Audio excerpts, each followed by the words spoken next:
September 2023, nang isa publiko nga po sa mga Pilipino boxing fans ang isa pa nga pong anak ng 8th Division World Champion Manny Pacman Pacquiao, ang 19 anyos na si Emmanuel Bacosa Pacquiao, kung saan nga mga idol ay marami ang hindi nga po naniwala na hindi daw ito anak ni Manny Pacquiao. Kung ating matatandaan, 11 taon nang nakakalipas nang mag-viral nga po ang isang babae sa News 5 na naanakan umano ni Kuya Manny, at ito si Joanna Bacosa, ang babaeng nakilala ni Pacquiao sa isang hotel na madalas nitong puntahan at pagbilyaran sa Manila, kung saan nga napatunayan nito pati sa mga dokumentong hawak nito na si Kuya Manny nga talaga ang ama ng kasakasama niyang bata. At ayon nga po sa ina ng bata na si Joanna Bacosa, ay bukod sa sustentong ibinibigay ni Pacquiao ay sinubukan din nito na kuhanin sa kanya ang bata. At nangako si Kuya Manny na bibigyan ng magandang buhay at papatapusin ang pag-aaral ang naturang bata. Subalit hindi nga po pumayag si Joanna Bacosa, sa halip ang tanging gusto lang nito ay suporta at sustento para sa naging kanilang anak. Hanggang sa pagtungtong nga po ng 19 na taong gulang ng batang si Emmanuel Bacosa Pacquiao, o mas kilala ngayon bilang Eman Bacosa, ay sinubukan na nga din itong pasukin at sundan ng yapak ng kanyang ama sa larangan ng pagbaboxing, kung saan nagkaroon nga po ng 2 laban ang batang Pacquiao ng nakaraang taon 2023. Ang unang laban nito bilang professional boxer naganap noong September 2023.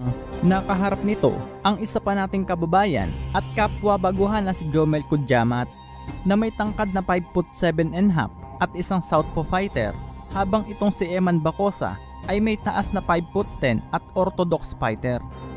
Narito at ating panoodin mga idol ang una at pangalawang laban ng batang Pacquiao na si Eman Bacosa Pacquiao.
Matapos nga po ang umaatikabong bakbakan mga idol, ay nauwi nga ang resulta sa kamay ng mga hurado at tabla nga po ang naging hatol sa bakbakan ng dalawang boksingero.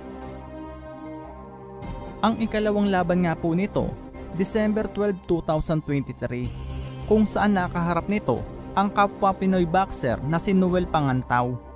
Kung sa unang professional fight nga po nito mga idol ay nauwi sa split draw ang resulta, ay nito lamang Biyernes nga po ay talaga namang nagpakit ng gilas itong si Eman Bacosa.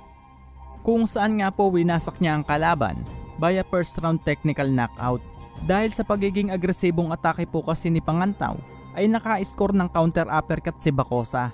Dahilan para bumagsak ang kalaban, wala pang 1 minuto ang nakakalipas sa unang round. Normal.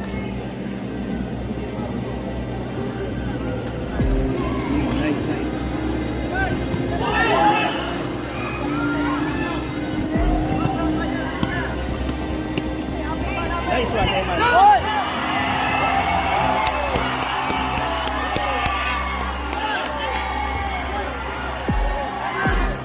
Kaya naman, dahil sa pinsalang natamo, ay bigo nga po itong makatayo at magpatuloy sa laban, dahilan para makuha ni Bacosa ang panalo via first round knockout.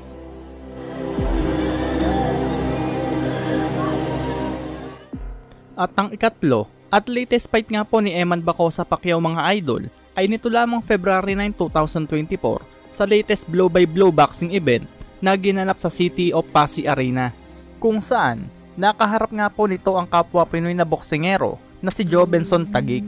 Dito nga po mga idol ay 3 beses pinabagsak ni Bacosa ang kalaban hanggang sa tuluyan na nga po nitong wasakin at talunin via 3rd round technical knockout.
Sa edad lamang na 19 anyos ay malayo pa nga po ang mararating ng batang ito. Bukod dyan ay may katangkaran din ito mga idol.